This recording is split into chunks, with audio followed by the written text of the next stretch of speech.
High, তোমরা কেমন আছো? আশা করি তোমরা ভালো আছো। আমিও ভালো আছি। রাশিয়ার ফাইটার জেট নিয়ে কিছু তথ্য দিব, আশা করি তোমরা শেষ পর্যন্ত শুনবে। রাশিয়ার আকাশ দুর্গ, যেখানে যুদ্ধ শুরু হবার আগেই শেষ হয়ে যায়। রাতের অন্ধকারে যখন পৃথিবী ঘুমায়, একটি দেশ তখনও আকাশ পাহারা দেয়। সে দেশ হলো রাশিয়া, যাদের আকাশসীমা পৃথিবীর সবচেয়ে বড়, 17 মিলিয়ন বর্গ কিলোমিটার। এ বিশাল আকাশ রক্ষা করা সহজ কাজ নয়, আর তাই রাশিয়াকে তৈরি করতে হয়েছে এমন যুদ্ধ বিমান যা শত্রুকে দেখা মাত্রই স্তব্ধ করে দিতে পারে। মার্কিন স্টেলথ প্রযুক্তির জবাবে রাশিয়া তৈরি করে তাদের প্রথম অপারেশনাল পঞ্চম প্রজন্মের স্টেলথ ফাইটার Su-55। এই বিমান শুধু রাডার ফাঁকি দিতে জানে না, এটি আকাশে বাঘের মতন নিঃশব্দ শিকারী।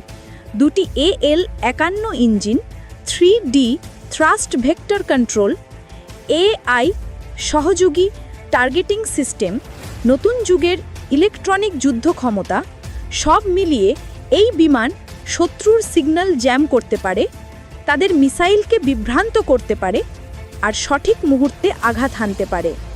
কিন্তু Su-55 একা নয়। রাশিয়ার আকাশের সবচেয়ে দ্রুত কিংবদন্তি হল MiG-31। এটি কোনো সাধারণ ফাইটার নয়, এটি ইন্টারসেপ্টার। ম্যাক 2.8+ গতিতে উঠতে সক্ষম। এটি 20 কিলোমিটারেরও বেশি উচ্চতায় উঠে দূর আকাশে আসা শত্রুকে ধাওয়া করে ধ্বংস করতে পারে। এই বিমান বহন করে R-37.M, পৃথিবীর দীর্ঘতম রেঞ্জের এয়ার টু এয়ার মিসাইলগুলোর একটি। 300 কিলোমিটার দূরে থেকেও আঘাত হানার ক্ষমতা, মানে শত্রুর পাইলট প্রথম সতর্ক সংকেত শোনার আগেই যুদ্ধ শেষ হয়ে যায়। আকাশ দখলের লড়াইয়ে রাশিয়ার সবচেয়ে শক্তিশালী 4.5 প্রজন্মের বিমান হল Su-35। Su-35 দীর্ঘ পাল্লার কমব্যাট রেঞ্জ, সুপার ম্যানুভেরাবিলিটি আর অসাধারণ ডগ ফাইট দক্ষতার জন্য এটি পশ্চিমী পাইলটদের দুঃস্বপ্ন। এর রাডার ইরবিস-ই 400 কিলোমিটার দূরে টার্গেট শনাক্ত করতে পারে।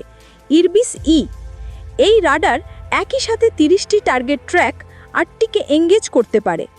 এটা শুধু যুদ্ধ নয়, এটা আকাশের দাবা, আর Su-35 সেই দাবার রেইনিং কিং। রাশিয়ার আরেক 4.5 প্রজন্মের মাল্টিরোল জেট MiG-35।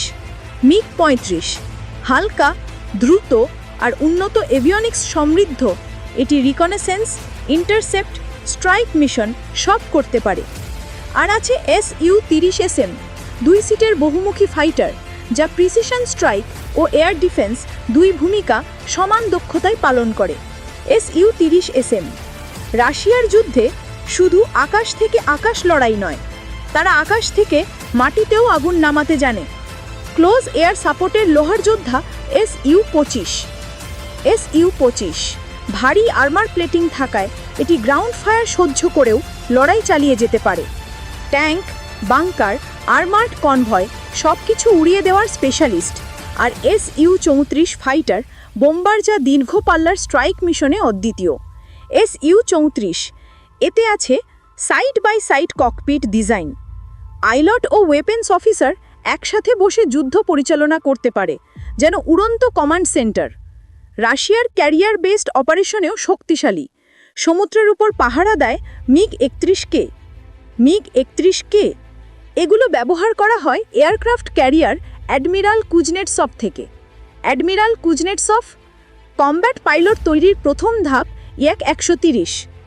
Yak-130 এটি শুধু ট্রেনার জেট না, এটি লাইট কমব্যাট মিশনও চালাতে পারে।